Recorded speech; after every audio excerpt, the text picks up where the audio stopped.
PTZ cameras have gotten better, they've gotten smaller, they got AI to them so they can start tracking you and move around, so you don't need to have somebody, a whole crew just working on one camera. But PTZ-R, what is that? We're going to take a look at that next with OBSBOT and their new Tail 2 camera on Geekazine.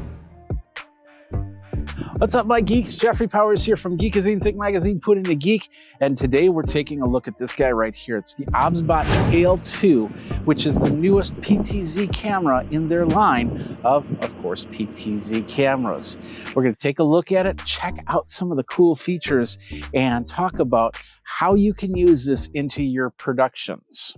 Before we get started, I do have to let you know that the Tail 2 was provided by OBSBOT. They don't have any say in how I'm doing this video. They don't have any review, or they're not sponsoring this video at all. All opinions are of my own at Geekazine. You can find out all that information over at geekazine.com/review. We're here at a park at a baseball field, which is one of the reasons why you might be using your Tail 2.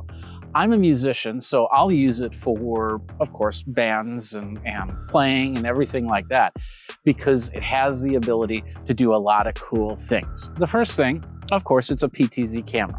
Pan, tilt, zoom. It's got a 12x hybrid zoom to it. And the hybrid zoom, the best way to explain it is it's part digital, part optical. But the best part about it is usually when you have a hybrid zoom, other PTZ cameras, when they get to that digital zoom, you really start to see the fragments. But what this does allow me to do, it allows me to get about 12 to 15 to 20 feet back, like so, and turn the tracking off and be able to zoom in just like this.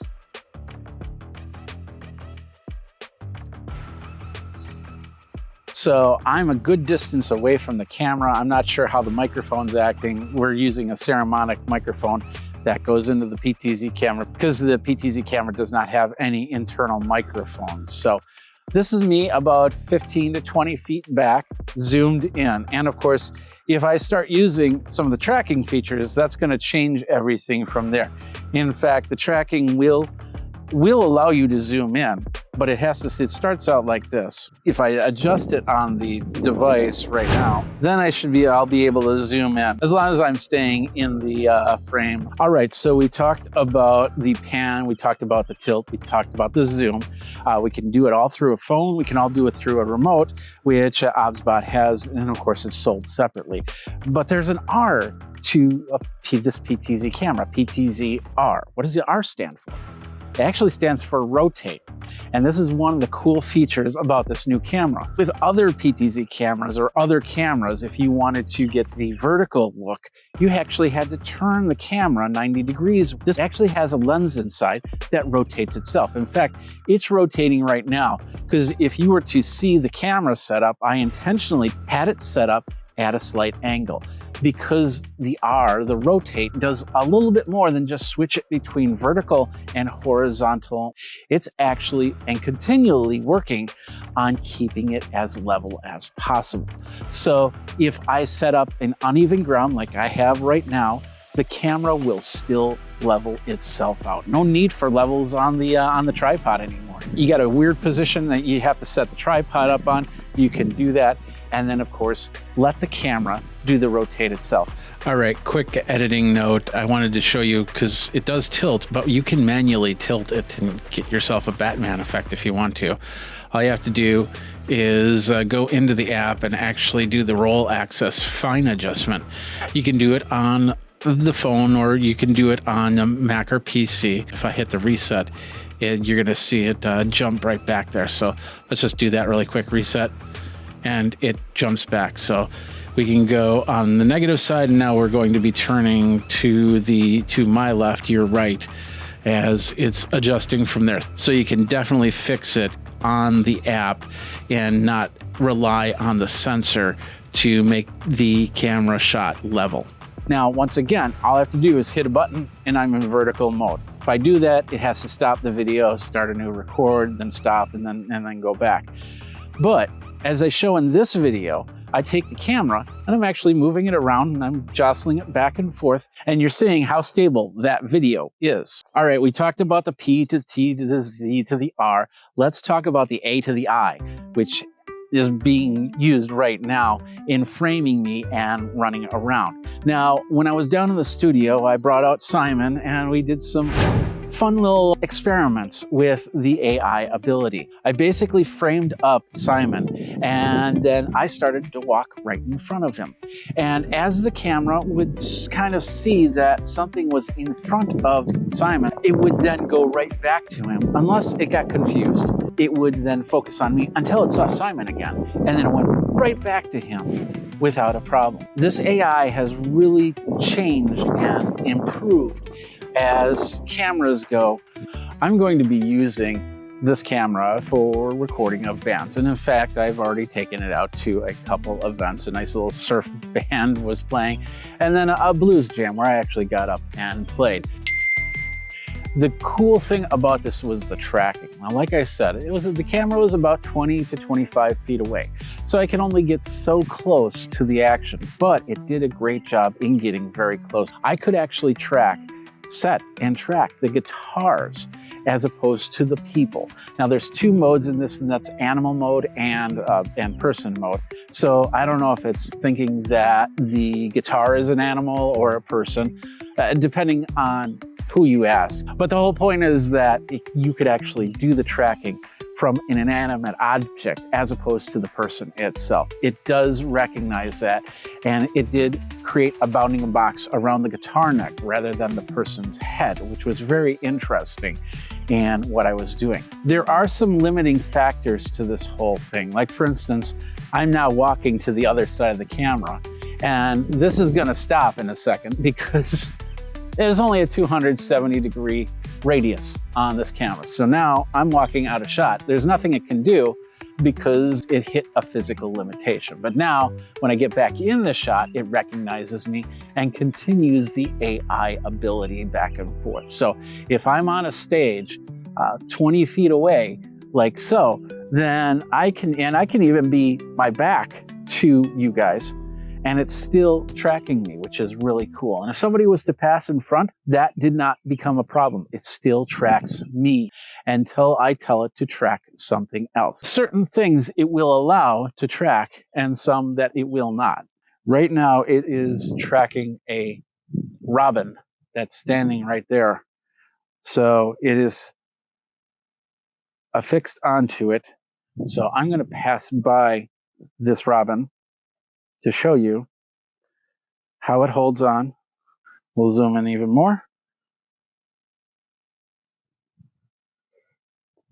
I'm going to try and get it to move. And keep in mind, this is about 20 feet away.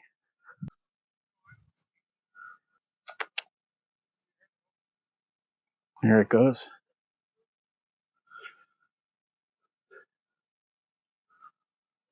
I'm walking to the other end to show you, once again, the maximum range of turn from the PTZ camera, which is pretty good, as you can see right there. There we go again. And I'm back in frame. So let's talk about what this PTZ camera can do.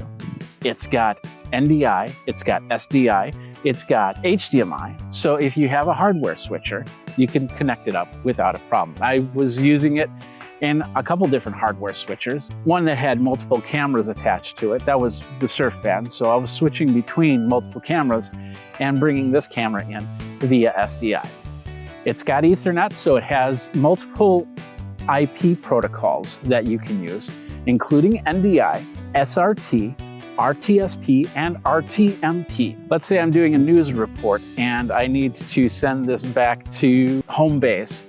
I can set up, as long as I have some sort of internet signal, then I can turn around and send this to the broadcast area via SRT, via RTMP. I can also send it to YouTube. I can also send it to Facebook and other social networks, as long as I have all the credentials to do that. So turn it vertically, and then I'm sending it to Instagram. Turn it vertically, and I can send it to TikTok or any of the other socials that do vertical videos as well. Inside is a battery, and that battery will last for about 3 to 4 hours. So a full charge will get you through a full evening. Now, that's also dependent on what you're doing with the camera. If you're just recording, or if you're streaming and recording, or if you're streaming and recording and also sending out the HDMI signal, all of those factors matter.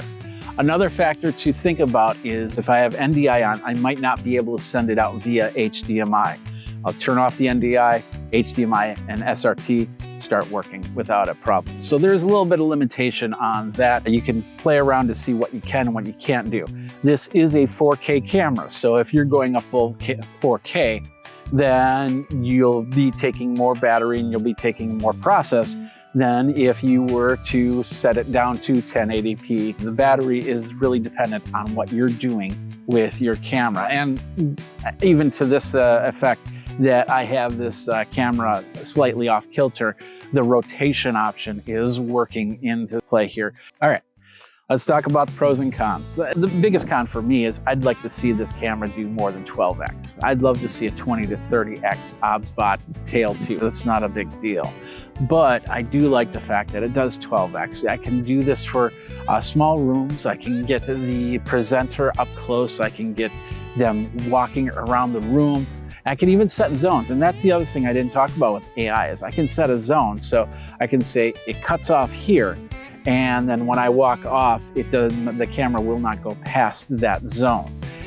All of this can be controlled through the app. You can also control it via Windows. You can also control it via Mac through the OBSBOT Start app. Another con I have with OBSBOT cameras, and I see this with my Tail Air too, is that it works in a wired and a wireless environment, and there is no way to turn off one. To connect up to the phone, it will use Bluetooth and a wireless hotspot in here. But then when I have it connected up to a wired connection, sometimes it gets confused as to how it's delivering. And in early firmware versions, I've had the camera freeze for a little while as it is trying to figure out where the connection was going to. If you have it hooked up via HDMI or SRT, that's not going to be a problem. It's always going to send signal, once again, as long as you don't have UVC or NDI attached to it. Let's talk about the Ethernet. It is a PoE Ethernet, power over Ethernet camera, but I've had a couple routers where it didn't see the power over Ethernet, so I had to plug it in via USB-C. There are two USB-C plugs in the back of the camera. One's for power, one is for using it for bringing in an audio or sending it out to your computer, anything like that. Keep that in mind because you don't want to plug the power in the UVC side and vice versa, or else you're going to run into problems. As for control, you can control it, like I said, with the phone, with the remote, or you can actually attach a joystick. It does have RS-232 connections in and out into the camera. So if I put this up in the rafters, then I can run a cable to a joystick, which would then control the PTZ camera. And then of course it would chain it to another camera. I can flip this camera around 180 degrees and it's gonna understand its orientation and work in that way. There's no need to go into the app and say, hey, flip it around horizontally or vertically. It's just gonna do that. In all, this camera does a great job in doing what it needs to do in its PTZ options. Yeah, you get a little bit of extra jitter if you're using a remote joystick. You have to position, so you would always want to position something before you put it into record. You can add your own joysticks, you can use the phone, you can use the remotes, you can use a PC, you can use a Mac. It's not a problem. It has a lot of functionality to it.